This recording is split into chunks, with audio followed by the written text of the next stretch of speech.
Hello everybody and welcome to the midweek market update from Smack the Markets for the 3rd of July.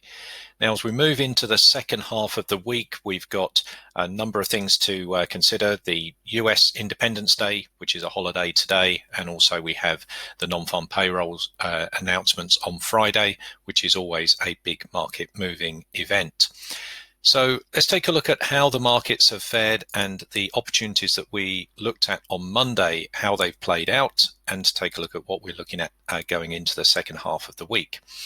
So if we come and have a look at the Dow Jones futures contract here, what we were looking at on Monday was looking for value opportunities, value entries. The market was up here, it had gapped up over the weekend, and it was sitting up sort of like fairly high. Now, we were looking at opportunities predominantly long, but we wanted some sort of retracement, if you recall, from Monday.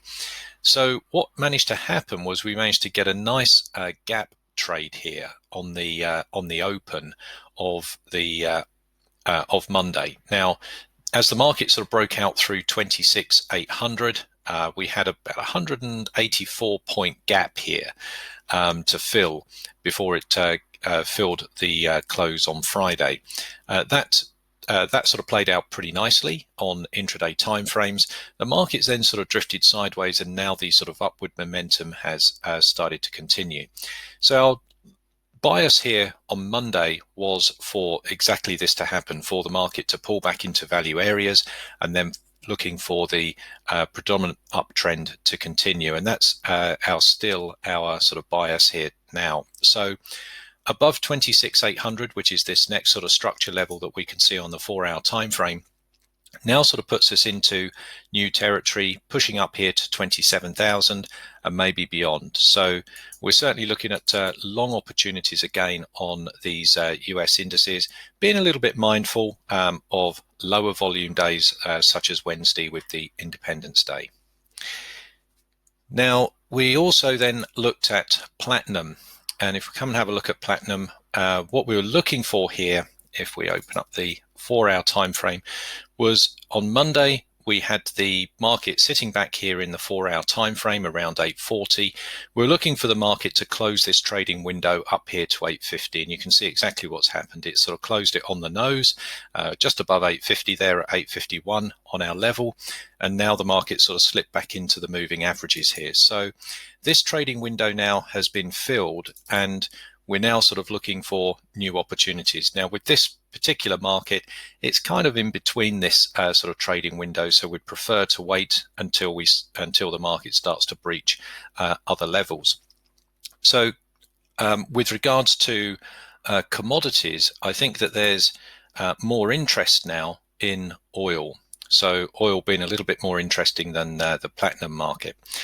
So if we come and have a look at oil, we can see that oil has had quite an interesting move. And I say interesting move here because it's after sort of closing the trading window here up at 60.50, it's then rolled over. And when it rolled over here, this was on the back of an environment where oil cuts were being announced by the major producers, namely OPEC and OPEC plus producers. So with oil cuts and sort of declining prices, they don't normally go hand in hand. But the reason for the decline here is on the sort of pessimistic outlook for demand for oil. So we can see that we've had quite a decent sort of run down. The market's in between this nice sort of trading window here on the 4-hour time frame, right in between 58 and 55. Now, we traded this window on the way up, and it only sort of makes sense to look at opportunities on the way down as well. So what we're looking at here is we've got this nice sort of consolidation on the 4-hour time frame. Could be areas where we're looking for potential trading entries down towards this sort of 55 level. So you come down to the lower time frames and you can start to see that we've got a rather tight consolidation here in between our pivot points, and we've also got sort of reasonable convergence on the indicators. So this could be an area here where we start to look for entry opportunities, looking for again weaker prices on oil down to that 55 level. Now, when we come to currency markets, we were looking at Aussie CAD on Monday. We were looking for the market to sort of kind of break this consolidation that we see here on the 4-hour time frame. We tried to get into this last week, and it didn't materialize. So this was our trading setup for last week. What we would then looked at on Monday again was for this trading window to get sort of filled. So the market did break through the level on Monday.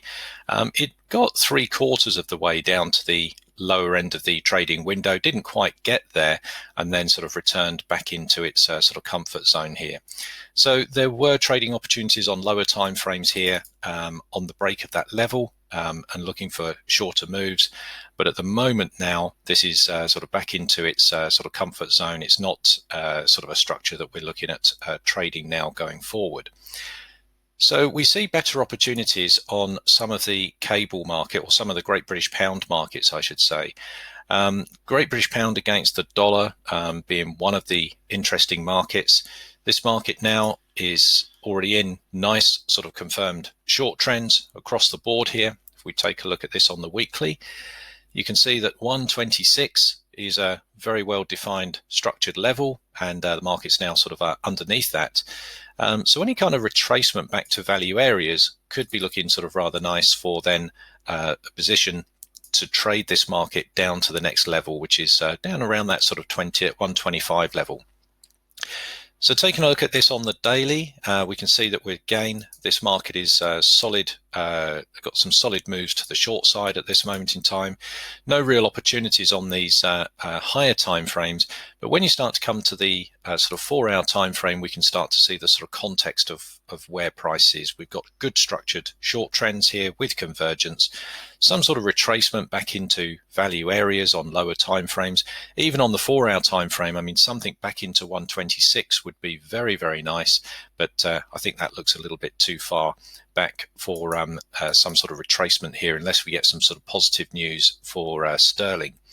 So looking down onto the lower time frames, I think the sort of real intraday time frames, the sort of 30-minute, 60-minute time frames, are some of the better time frames for market structure here on this market. So as the market pulls back into value areas, using the market geometry indicators, we'll look for sort of opportunities to get sort of positioned and look for intraday plays to the short side as that trend continues. So there's a few opportunities there that we're keeping a close eye on in the trading room this week. I certainly hope it helps, and look forward to speaking to you next time. Bye for now.